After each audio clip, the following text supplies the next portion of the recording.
malam semua. Hari ini Badan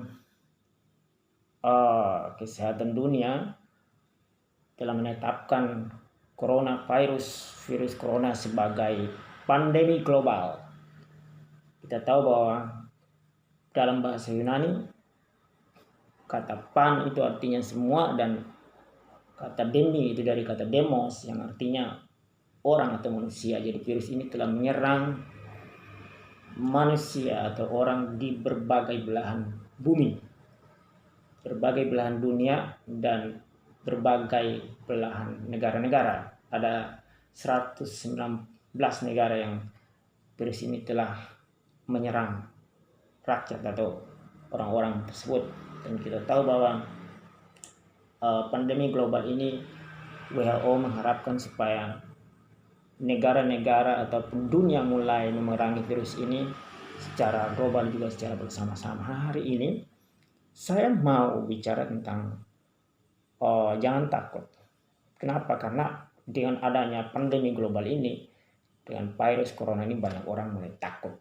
Ya, tentunya takut diserang virus ini, tentunya juga takut keluarganya bisa terjangkiti atau dirinya, anak-anak, bisnis, pekerjaan, pengusaha, dan orang-orang punya usaha bisnis mulai khawatir.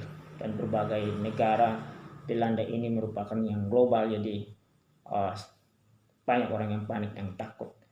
Tetapi saya mau katakan malam hari ini kepada saudara semua,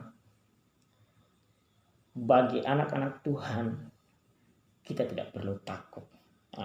Kalau kita baca di Mazmur 91, di sana itu dikatakan bahwa ada perlindungan yang dari Maha Tinggi bagi orang-orang yang berharap dan percaya kepada Tuhan. Mazmur 91 ini ditulis oleh Musa.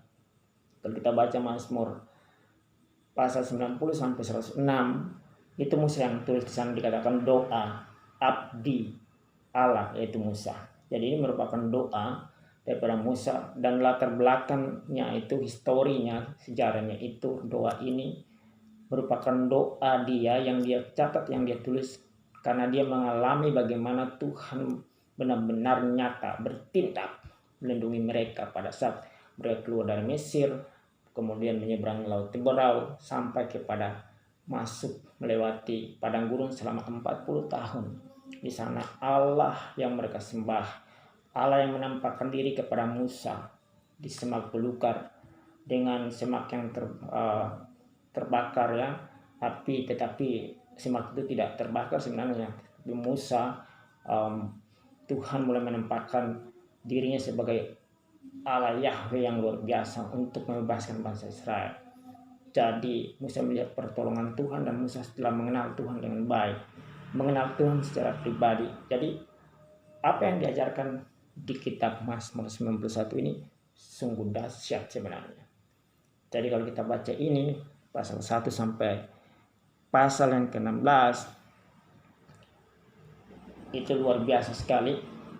Ada berbagai ayat-ayat yang menguatkan kita, orang-orang yang berharap kepada Tuhan, orang-orang yang percaya kepada Tuhan. Saya sungguh bersyukur pada malam hari ini. Kalau saya baca ini adalah luar biasa.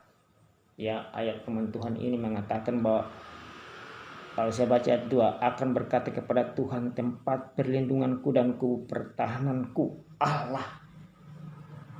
yang kupercayai, Allahku yang kupercayai.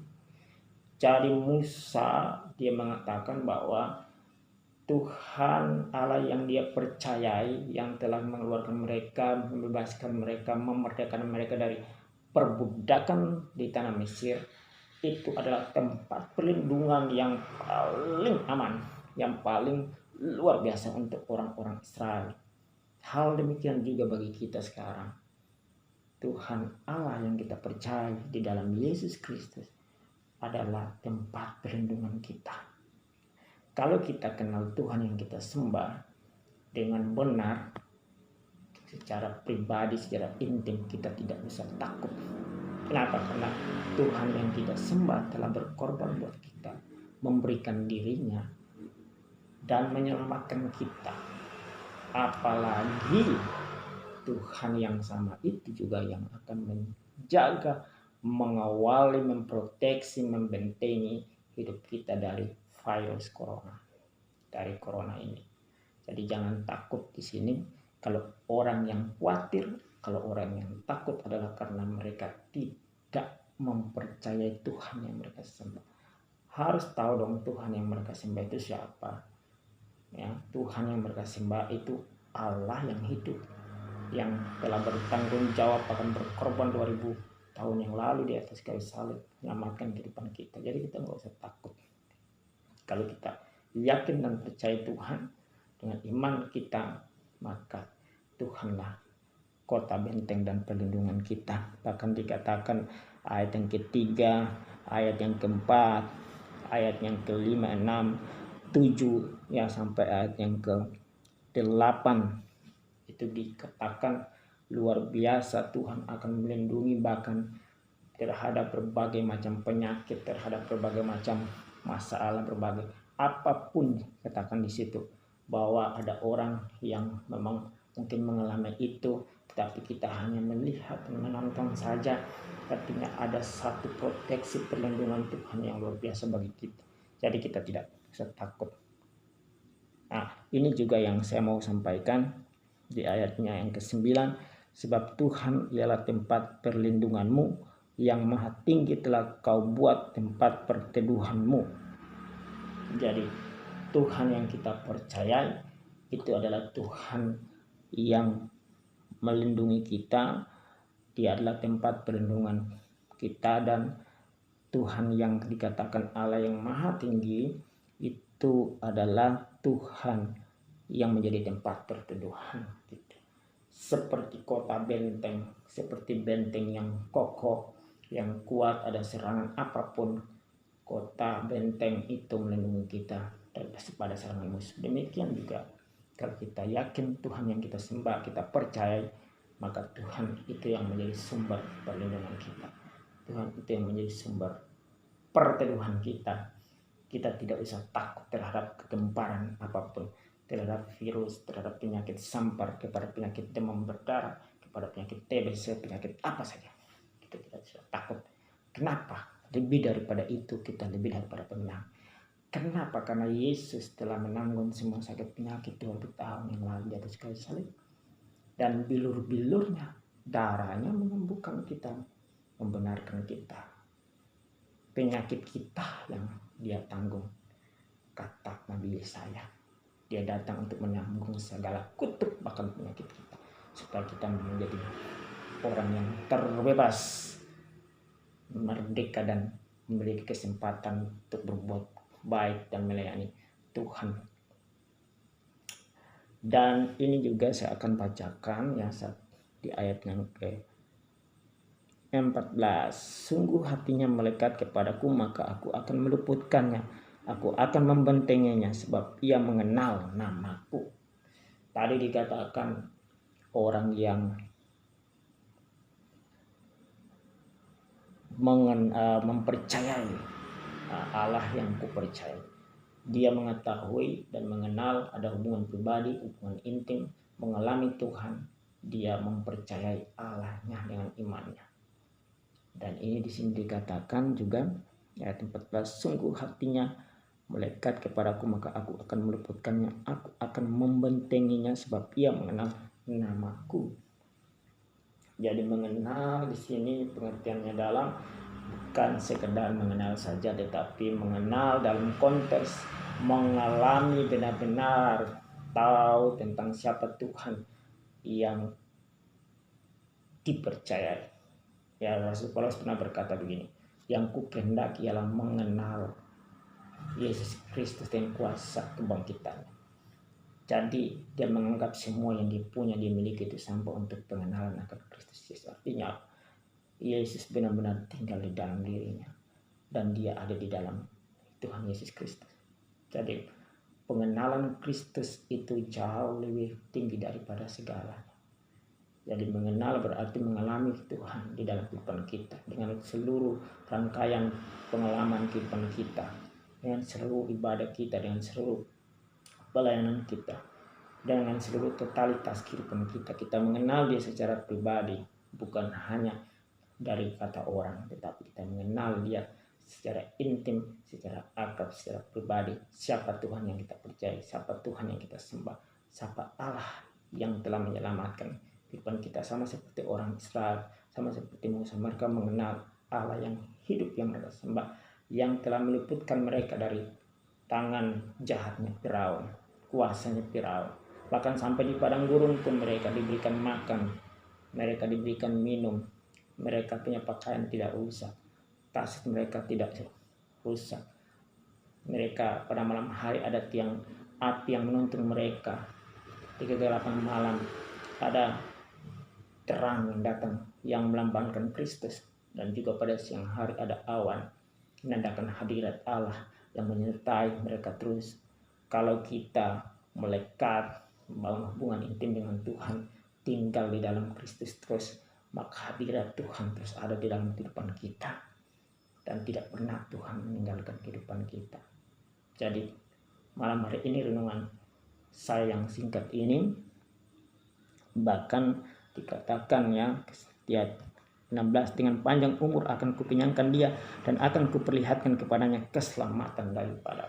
Wow, kalau kita benar-benar percayai Allah yang kita sembah, kita mempercayai dengan keyakinan teguh dengan iman kita 100%, lalu ayat 9, bahwa kita menjadikannya sebagai perlindungan, sumber perlindungan yang tertinggi dalam kehidupan kita.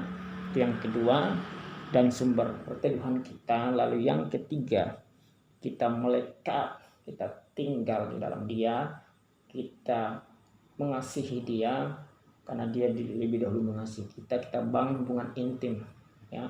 Tuhan Yesus pernah mengatakan bahwa kalau engkau tinggal di dalam diriku, engkau berbuah. Kalau engkau tinggal di dalam diriku dan firmanku di dalam diriku, minta apa saja aku akan berikan. Dan kalau engkau tinggal di dalam diriku ya, maka aku terus menyertai engkau. Di luar Kristus, di luar Tuhan yang kita sembah, kita tidak bisa berbuat apa. Malam hari ini, mari terus kita memiliki hubungan intim dengan Tuhan. Jangan takut, jangan panik tentang pandemi global virus corona, tetapi kita yakin, percaya kita punya Tuhan yang hidup, yaitu Yesus Kristus yang telah menyelamatkan kita. Bahkan firman Tuhan berkata bahwa Tuhan akan panjangkan umur kita ya, dengan apa, dengan akan kukenyangkan dengan panjang umur ya, dengan berkat Tuhan. Bahkan dikatakan dengan keselamatan. Memang Tuhan itu adalah keselamatan kita. Yesus Kristus adalah penyelamat kita. Jadi kita tidak usah takut. Bahkan Mazmur 91 ini pun dikutip oleh Iblis sebenarnya untuk mencobai Tuhan Yesus di padang gurun ya. Di ayatnya yang ke-11, Iblis tahu firman Tuhan. Dia bilang begini, malaikat-malaikatnya akan diperintahkannya kepadamu untuk menjaga engkau di segala jalanmu. Mereka akan menatang engkau di atas tangannya supaya kakimu jangan terantuk kepada batu. Ini kalau kita baca di pencobaan di padang gurun di kitab Injil Matius, di sana Mazmur ini dikutip oleh setan karena dia tahu bahwa ketika Yesus membuang dirinya dari hubungan dengan Bait Allah, ada malaikat yang menatang dan dicoba memakai ini. Kita tahu bahwa Iblis aja mau menggunakan ini untuk mencoba Tuhan Yesus. Tetapi ayat ini, pasal ini bukan saja populer pada zaman virus corona. Saya mau saudara membaca ini, melihat bahwa Yesus sebagai penyelamat saudara. Saudara harus melihat dalam konteks kasih karunia bahwa Tuhan telah datang menyelamatkan engkau 2000 tahun yang lalu. Dan Yesus adalah sumber keselamatan. Yesus adalah perlindunganmu. Yesus yang adalah maha tinggi itu sendiri. Dia adalah Allah itu sendiri, yang mana Iblis tahu ini, ayat ini ditujukan kepada Yesus Kristus.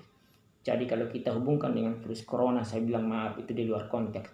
Tetapi kalau dalam aplikasi penerapan saudara mau, mungkin saya merindukan perlindungan dari Tuhan, maka tidak apa-apa. Tapi saya secara mendalami pendalaman Alkitab ini, saya mengatakan tidak ada hubungannya Mazmur 91 dengan virus corona. Tetapi kita tahu perlindungan kita yang luar biasa yaitu Yesus Kristus, bahwa ayat ini juga merupakan nubuat bagaimana Tuhan Yesus sebagai juru selamat untuk kita. Jadi itu yang mau saya bagikan kepada saudara. Jadi jangan hanya Mazmur 91 ini populer di zaman virus corona, tetapi biarlah itu Mazmur 91 kita terapkan dalam kehidupan kita dari hari lepas hari. Walaupun virus ini akan sebentar nanti selesai, saudara masih ingat bahwa perlindungan saudara yang utama itu Kristus, yaitu Yesus Kristus. Bukan hanya Mazmur 91 ini hanya menjadi seperti sebuah mantra yang dibutuhkan pada saat wabah saja, tetapi menjadi suatu remah dalam kehidupan kita, di mana Yesus adalah sumber perlindungan kita. Demikian firman Tuhan yang singkat ini saya bagikan, dan saya mau mendorong saudara untuk tidak panik, saudara untuk tidak takut. Lihatlah dan pandanglah Yesus Kristus adalah penyelamat. Pandanglah dia adalah perlindunganmu. Pandanglah dia adalah tempat perteduhanmu, kota benteng, kubu pertahanan, dan bangun hubungan intim dengan dia terus. Akrab dengan dia terus.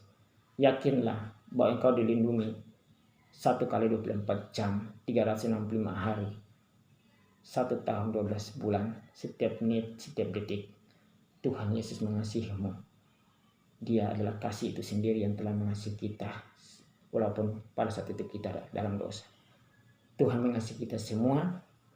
Kurang dan lebih video ini, saudara silakan komentar, silakan like juga, jangan lupa subscribe video saya ini. Tuhan Yesus memberkati kita.